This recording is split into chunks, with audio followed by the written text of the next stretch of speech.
In this video, I'm going to show you how to use the prompt optimizer, which is by triple10.com. Okay, so this is an AI tool that can help you turn simple prompts into effective AI instructions for any large language model. Okay, so you can access it by coming to triple10.com/tools/prompt optimizer, and you'll be brought in over here. So your prompt required, this is where you can just spell out what do you want the AI to do for you. So you can be as basic as possible, and then you can select the use case. What is it? Do you want it to go automatic, or you want to be specific? Is it a coding prompt, or a reasoning prompt, or a creative prompt, or a structured output? What do you want to achieve, and in what category does it fall? And then you can have advanced options, expected output. What do you expect the AI to do at the end of the day? So you can just describe it over here, and then once you say generate, it is going to help you to generate or compose a very optimized prompt that you can use for any large language model. So let's say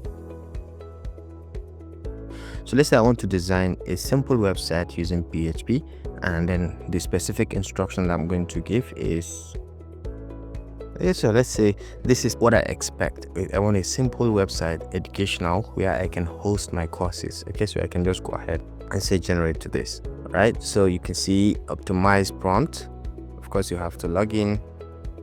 Okay, so you design a simple educational website. So this is the optimized prompt. Okay, design a simple educational website using PHP where users can host and access online courses, provide a basic layout and functionality requirements, and include the following features: user registration, course catalog, and a payment gateway, outputting a detailed specification and technical requirement in a numbered list format. I think this is very okay. So you can copy this both in text, in JSON, and in CSV. You can download them in any format that you want. So you can just go ahead and download, and then you can go ahead and use it in that particular large language model that you want to use. You can just copy directly and just go ahead and use it. If you found this helpful, please leave a like.